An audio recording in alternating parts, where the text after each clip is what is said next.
சரண் Krishna YouTube சேனலுக்கு உங்களை அன்புடன் வரவேற்கின்றேன். தலைமுறையை தொடரும் சாபங்கள், பித்ரு சாபம், குலதெய்வ சாபம், பெண் சாபம், அறிகுறிகள் மற்றும் பரிகாரங்கள் என்னென்ன அப்படிங்கிறத பற்றி தான் இந்த வீடியோவில் தெளிவாக நம்ம பார்க்க போகிறோம்.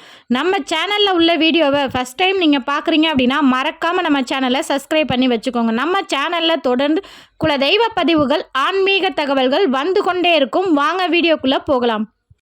நான் சொல்கிற இந்த அறிகுறிகள், இந்த 3 சாபங்களுக்கான அறிகுறிகள் முதல்ல கேளுங்க. அந்த அறிகுறிகள் ஏதாவது உங்கள் வீட்டில் இருந்துச்சு அப்படின்னா தொடர்ந்து இந்த வீடியோவை பாருங்கள். இல்லை இந்த அறிகுறிகள் எதுவுமே இல்லை அப்படின்னா கண்டிப்பாக ஸ்கிப் பண்ணிவிட்டு போயிருங்க. ஏன்னா இந்த அறிகுறிகள் இருந்தால் கட்டாயம் இந்த சாபங்கள் அந்த வீட்டில் இருக்குது அப்படிங்கிறத நம்ம தெரிஞ்சுக்கலாம். முதல் அறிகுறி, பித்ரு சாபத்திற்கான என்னென்ன அறிகுறி அப்படிங்கிறத பார்த்துருவோம். ஒரு வீட்டில் பித்ரு சாபம் இருக்குது அப்படின்னா பண சேர்க்கை அப்படிங்கிறது வரவே வராது. விரைய செலவு நடந்துக்கிட்டே இருக்கும். மருத்துவ செலவு, யாருக்காவது ஒருத்தர் மாற்றி ஒருத்தவங்களுக்கு மருத்துவ செலவு அந்த வீட்டில் செஞ்சுக்கிட்டே இருப்பாங்க. பொருள் இழப்பு ஏற்பட்டுக்கிட்டே இருக்கும். ஆண் குழந்தைகள் பிறக்காது. குழந்தைங்க நிறைய அபார்ஷன் ஆகும். குழந்தை தங்கும் 3 மாதம் 5 மாதத்துல நிறைய அபார்ட் ஆயிரும். அடுத்தது அப்படியே குழந்தைகள் பிறந்தாலும் ஊனமுற்றத்துடன் குழந்தைங்க பிறக்கும். இது போன்ற அறிகுறிகள் இருந்தால் அந்த வீட்டில் பித்ரு சாபம் இருக்குது அப்படிங்கிறத தெரிஞ்சுக்கலாம். இரண்டாவதாக, குலதெய்வ சாபம். ஒரு வீட்டில் குலதெய்வ சாபம் இருக்குது அப்படின்னா அந்த வீட்டில் அந்த குடும்பம் கஷ்டங்கள் மட்டுமே அனுபவிச்சுட்டு இருக்கும். கஷ்டங்கள் மட்டுமே வரும். குடும்பம் ஒரு கட்டம் கூட முன்னேற்றம் அப்படிங்கிறது இருக்கவே இருக்காது. அவங்க எவ்வளவு தான் இஷ்ட தெய்வ வழிபாடுகள் செய்தாலுமே அதற்கான பலன்கள் அப்படிங்கிறது கிடைக்கவே கிடைக்காது. அது மட்டும் இல்லை, குலதெய்வம் எப்போதுமே சாபம் இடவே இடாது. நம்ம குலதெய்வத்தை முறையாக வணங்காமல், குலதெய்வம் தெரிஞ்சுமே அதை அவமதிக்கிறதுனால குலதெய்வம் கோபமே ஒரு சில குடும்பங்களுக்கு சாபமாக மாறிவிடும். குலதெய்வ சாபம் இருக்கிற வீட்டில் கட்டாயம் திருமண தடை, சுபகாரிய தடைகள் அப்படிங்கிறது வந்து கொண்டே இருக்கும். எந்த ஒரு சுப நிகழ்ச்சிகளையும் நம்மளால் டக்குன்னு செய்ய முடியாது. ஏதோ ஒரு தடைகள், பெரிய பிரச்சனைகள் அப்படின்னு ஏதாவது ஒரு தடை வந்து கொண்டே இருக்கும்.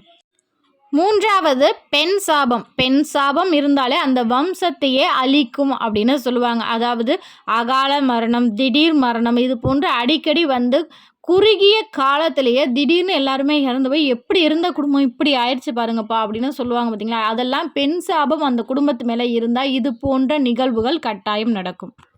இப்போ இந்த 3 சாபங்களுக்கான அறிகுறிகள் என்னென்னு பார்த்துருக்கோம். இப்போ இந்த சாபங்கள் எதனால் நமக்கு வருகின்றது, அதற்கான பரிகாரங்கள் என்னென்ன அப்படிங்கிறதையும் பார்த்துடலாம். முதல்ல பித்ரு சாபம். பித்ரு சாபம் அப்படிங்கிறது தாய் தந்தையரை கைவிட்டவங்க, முதியோரை மதிக்காமல் இருக்கிறது. அது மட்டும் இல்லை, அவங்க இறந்து போயிட்டாங்க. இப்போ உங்கள் வீட்டில் யாரோ ஒரு பெரியவர் இறந்துட்டாங்கன்னா அவங்களுக்கு முறையாக செய்யக்கூடிய தர்ப்பணங்கள் செய்யாமல் இருப்பது, இதெல்லாம் தான் பித்ரு சாபத்திற்கான காரணங்கள். இதற்கு என்ன பரிகாரம் அப்படின்னு பார்த்தீங்கன்னா, இப்போ நிறைய பேர் தாய் தந்தையரை நாங்கள் பராமரிக்கிறோம், ஆனால் அவங்க புரிஞ்சிக்கவே மாட்றாங்க, நாங்கள் என்ன பண்ணுறதுன்னு எங்களுக்கு தெரியல அப்படின்னு ஒரு சிலர் கமெண்ட் பண்ணுறாங்க. உங்கள் மனசாட்சிப்படி அவங்களுக்கு என்னென்ன செய்யணுமோ அதை நீங்கள் செய்யுங்க. மேலே கடவுள் பார்த்துட்டு தான் இருக்காங்க. நீங்கள் தப்பு செஞ்சால் மட்டும்தான் அது உங்களுக்கு சாபமாக மாறுமே தவிர நீங்கள் தப்பே செய்யாமல் கண்டிப்பாக எந்த ஒரு சாபமும் உங்களை தாக்கவே தாக்காது. பித்ரு சாபம் நீங்குவதற்கு ஒவ்வொரு மாதமும் அமாவாசை நாட்களில் பித்ருக்களுக்கு முன்னோர்களை நினைத்து தர்ப்பணம் கொடுக்கலாம். மேலும் உங்கள் வீட்டில் யாராவது இறந்து போகிறாங்க, அவங்களோட இறந்த திதி தெரிந்தால் அந்த திதிக்கு மாதம் அந்த திதிக்கு தொடர்ந்து தர்ப்பணம் கொடுக்கலாம். இல்லை திதி எங்களுக்கு தெரியாது அப்படிங்கிறப்ப குறிப்பாக கட்டாயம் இந்த 3 அமாவாசை நாட்களில் தர்ப்பணம் கொடுக்கணும்.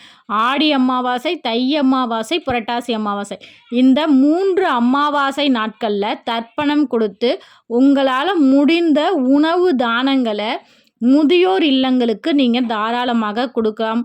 காகத்திற்கு தொடர்ந்து உணவு வைக்கலாம். இதை தொடர்ந்து 1 வருடம் செய்தாலே போதும். கண்டிப்பாக பித்ரு தோஷம் அப்படிங்கிறது நீங்கும். பித்ரு தோஷம் நீங்கினாலே உங்கள் வீட்டில் உள்ள விரய செலவு குறையும். இந்த குழந்தை விஷயத்தில் தடைப்பட்டு இருப்பவர்கள் தொடர்ந்து இந்த 1 வருடம் பித்ரு கடனை தீர்க்கும்போது கட்டாயம் அவர்களின் வீட்டில் குழந்தை செல்வங்கள் தவழும். மேலும் பித்ரு சாபங்கள் நீங்கினாலும் ஒருவருக்கு தாய் தந்தையர் இல்லை, பெண்களுக்கு கணவர் இல்லை அப்படின்னா கட்டாயம் இவர்கள் பசுவிற்கு அமாவாசை நாட்களில் பச்சரிசி, அகத்திக்கீரை, வெல்லம், எள், வாழைக்காய் இவற்றை தொடர்ந்து அமாவாசை நாட்களில் கொடுக்க வேண்டும். பசுவிற்கு இந்த உணவுகளை கொடுத்த பிறகுதான் அவர்கள் உணவு எடுத்துக்கொள்ள வேண்டும். இதை தொடர்ந்து செய்யும் குடும்பத்தில் கட்டாயம் பித்ரு சாபம் அப்படிங்கிறது வரவே வராது. குலதெய்வத்தை முறையாக வணங்காமல் இருப்பது, குலதெய்வம் தெரிந்தும் குலதெய்வத்திற்கு வருடாந்திர பூஜைக்கு கூட போகாமல் இருப்பது, குலதெய்வம் பட்டினியாக வைப்பது, இவை அனைத்துமே குலதெய்வ சாபமாக நமக்கு மாறும். குலதெய்வம் எப்போதுமே ஒரு குடும்பத்திற்கு சாபம் இடவே இடாது. குலதெய்வம் கோபம்தான் கொள்ளும். யாருக்கு பித்ரு சாபம் இருக்கோ அவங்களுக்கு கட்டாயம் குலதெய்வ சாபமும் வந்துடும். ஏன்னா பித்ருக்கள்ங்கிறது குலதெய்வத்தின் மூத்த குழந்தைகள். அவர்களுக்கு செய்ய வேண்டிய கடன்களை நம்ம முறையாக செய்யலை அப்படின்னாலும் குலதெய்வம் நம் மீது கோபம் கொள்ளும். குலதெய்வத்தை முறையாக வணங்கவில்லை என்றாலும் நம் மீது கோபம் கொள்ளும். அதனால் இந்த பித்ரு சாபத்தை அடைத்தாலே குலதெய்வத்தின் கோபம் பாதி குறைந்துவிடும். மேலும் குலதெய்வம் அதிக கோபமாக இருந்தால் ஒரு சில குடும்பங்களில் பார்த்திங்கன்னா குலதெய்வம் யாருன்னே தெரியாமல் இருக்கும். அப்படிப்பட்டவங்க அந்த குலதெய்வத்தின் ஆண்மகனின் ஜாதகத்தை எடுத்துகிட்டு போய் அருகில் இருக்கிற ஜாதகத்தை கொண்டு போய் காமிச்சிங்க, உங்களுக்கு என்ன குலதெய்வம் அப்படிங்கிறத கண்டுபிடிச்சி சொல்லுவாங்க. இன்னும் சொல்லப்போனால் கண்டிப்பாக விசாரித்து பாருங்கள். தொடர்ந்து உங்கள் வீட்டில் குலதெய்வ விளக்கு ஏற்றி குலதெய்வத்திற்காக நிறைய நீர் வைத்து வழிபாடு செய்து கொண்டு தலைவாசல் பூஜை செய்து கொண்டு நீங்கள் குலதெய்வத்தை பற்றி விசாரிங்க. கண்டிப்பாக உங்களுக்கு குலதெய்வம் எது என்று தெரிய வரும். குலதெய்வம்லாம் எங்களுக்கு தெரியுங்க, ஆனாலும் இருந்தாலும் குலதெய்வ சாபம் எங்களுக்கு இருக்குது அப்படின்னு சொல்கிறாங்க, நீங்கள் சொன்ன அறிகுறிலாம் இருக்குது அப்படின்னா குலதெய்வத்தை நீங்கள் முறையாக வணங்காததுனால தான் இந்த மாதிரி இருக்கும். நீங்கள் குலதெய்வத்தை முறையாக வணங்குறதற்கு பௌர்ணமி நாட்களில் உங்கள் குலதெய்வ படம் இருந்தாலும் சரி, இல்லை குலதெய்வத்தை மனதார நினைத்து ஒரு டம்ளர் தண்ணி வைத்துக்கோங்க.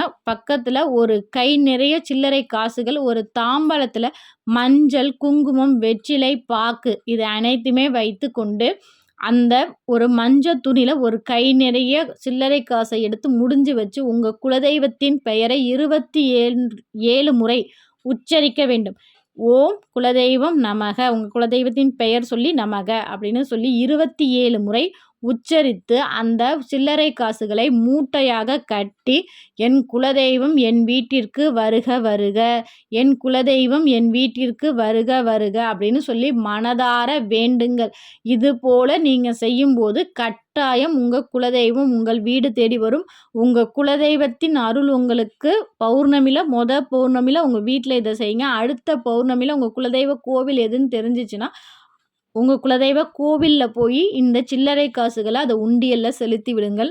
தொடர்ந்து வருடம் வருடம் குலதெய்வ பூஜையை மறக்காமல் செய்யுங்கள். முடிந்தால் நீங்கள் 3 மாதத்துக்கு ஒருக்க கட்டாயம் செய்து பாருங்கள். நல்ல மாற்றம் உங்கள் குடும்பத்திற்கு ஏற்படும்.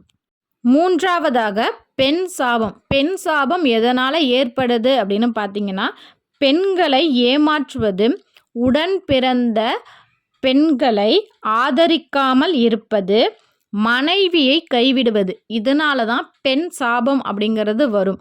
இந்த 3 தவறையும் செய்யாமல் இருப்பதே இதற்கான சிறந்த பரிகாரம். கண்டிப்பாக இந்த வீடியோ உங்களுக்கு பயனுள்ளதாக இருக்கும் என்ற நம்பிக்கையில் மற்றொரு வீடியோவில் சந்திக்கிறேன்.